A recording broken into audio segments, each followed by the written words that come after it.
नमस्कार, मैं हूं आशीष और आप देख रहे हैं आशीष कॉमर्स क्लासेस। मेरे प्रिय विद्यार्थियों, हम अपने वीडियोस में कंपनियों की चर्चा कर रहे थे और हम ये पढ़ रहे थे कि कंपनी का समापन कैसे होता है। आज की वीडियो में हम जानेंगे कि कंपनी के समापन की विधियां कौन कौन सी हैं और उन विधियों में कंपनी का समापन ट्रिब्यूनल के द्वारा कैसे होता है। तो हम आगे देखते हैं कंपनी के समापन की विधियां। पहली विधि है ट्रिब्यूनल के द्वारा समापन, यानी वाइंडिंग अप बाय ट्रिब्यूनल, जो कंपनी अधिनियम 2013 में दी गई है। दूसरा है ऐच्छिक समापन, भारतीय दिवाला और शोधन अक्षमता संहिता 2016 के द्वारा जो भी नियम कानून होते हैं उनके द्वारा हम लोग समापन करते हैं। सबसे पहले हम लोग देखते हैं कि ट्रिब्यूनल के द्वारा कंपनी का समापन कैसे होता है।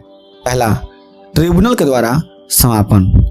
कंपनी अधिनियम 2013 में ट्रिब्यूनल के द्वारा समापन की बात की गई है। ट्रिब्यूनल के द्वारा कंपनी का समापन निम्न परिस्थितियों में किया जा सकता है। याचिका के आधार पर समापन। याचिका के आधार पर ट्रिब्यूनल के द्वारा कंपनी का समापन निम्न परिस्थितियों में किया जा सकता है। यानी अगर कोई व्यक्ति याचिका दायर करता है कि इस कंपनी का समापन होना चाहिए, तो कौन कौन सी परिस्थितियां होंगी जिसमें कंपनी का समापन किया जा सकता है, कंपनी का समापन किया जाएगा।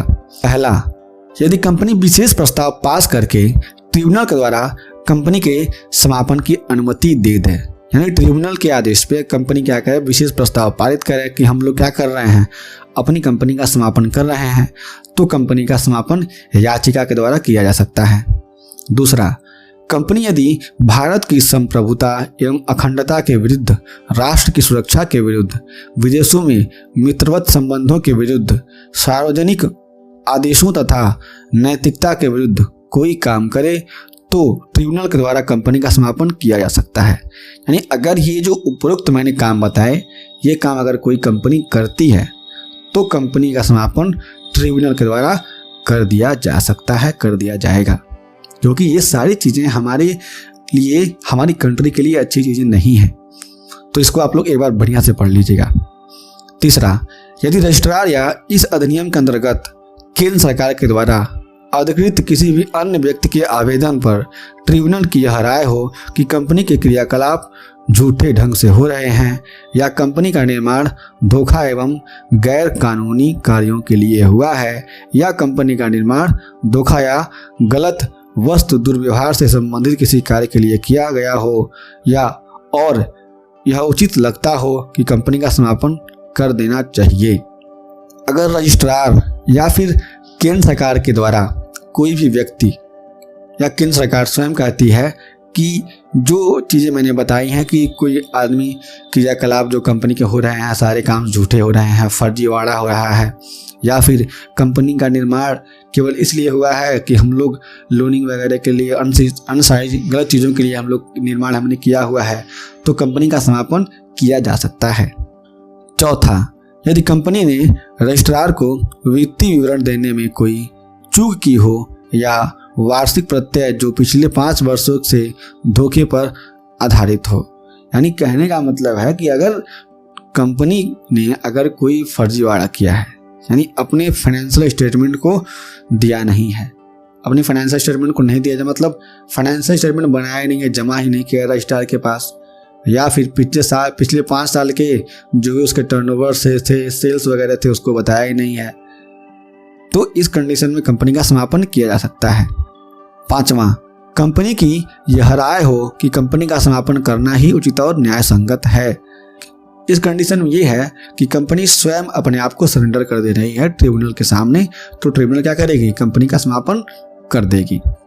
दूसरा, कंपनी समापन हेतु दावा, यानी अगर कोई व्यक्ति कंपनी के समापन हेतु दावा करता है तो कंपनी का समापन किया जा सकता है। कंपनी समापन हेतु दावा निम्न के द्वारा किया जा सकता है। कंपनी का समापन किसके द्वारा किया जा सकता है, उसको हम लोग जान लेते हैं।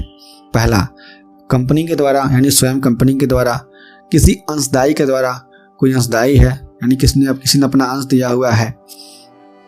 तीसरा, रजिस्ट्रार के द्वारा। चौथा, केंद्र सरकार के द्वारा।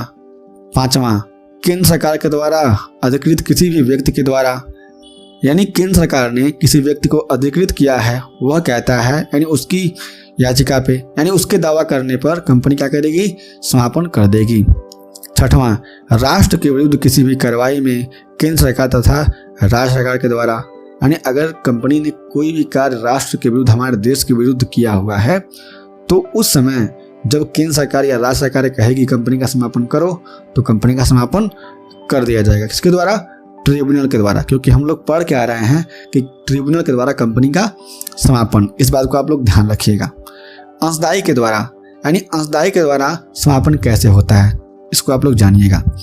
अंशदायी कंपनी के समापन का दावा प्रस्तुत करने का अधिकारी है यदि उन अंशों जिनके संबंध में वह अंशदायी है वे उसे मूल रूप से आवंटित हो या फिर उसके अधिकार में हो, और दावा करने से 18 महीने पहले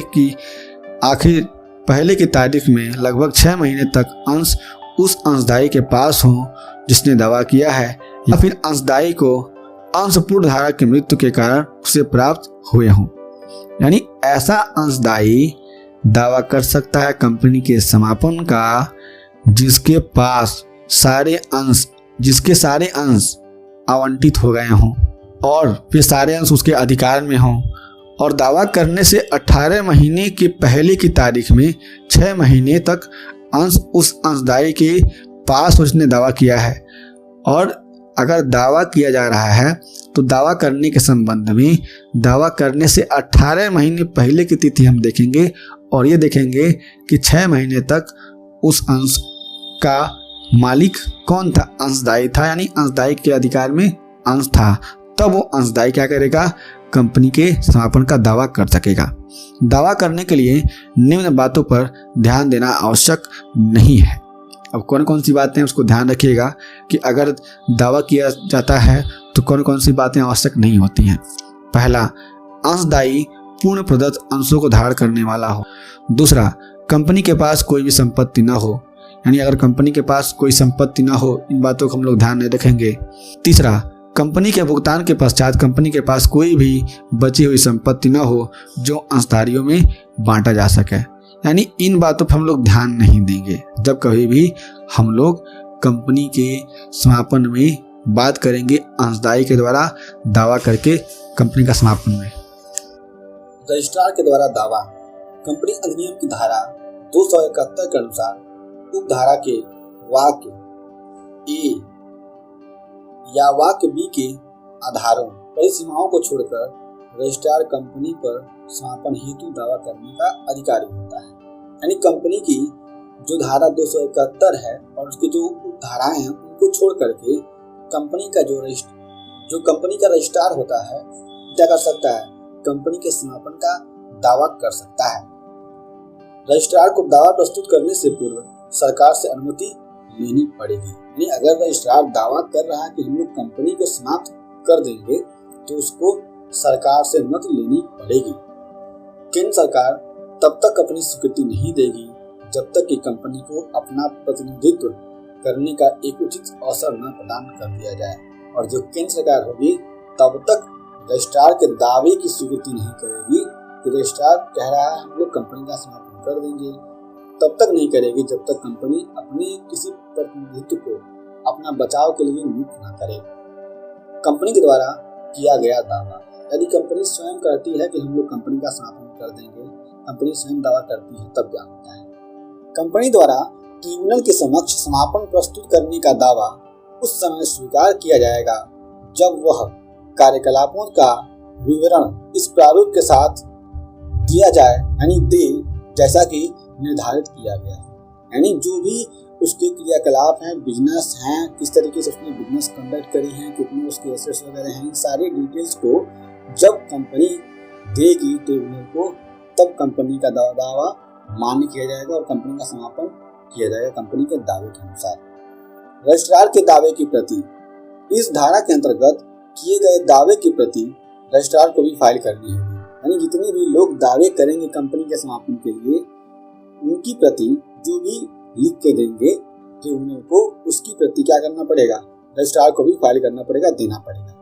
और रजिस्ट्रार किसी अन्य प्रावधानों का पक्षपात किए बिना ऐसे दावे की प्राप्ति से 60 दिनों के अंदर ट्रिब्यूनल को अपने विचार भेज देगा। यानी अगर रजिस्ट्रार को ये अनुमति मिल जाती है, ये फाइलिंग हो जाती है रजिस्ट्रार के पास, तो रजिस्ट्रार के पास जो सूचना जाएगी उसमें किसी भी तरीके से बिना पक्षपात किए या फिर किसी भी हेर फेर के 60 दिनों के अंदर ट्रिब्यूनल के पास अपने विचार को भेज देगा कि किस तरीके से क्या करना है, कंपनी का समापन करना है कि नहीं करना है और कैसे करना है।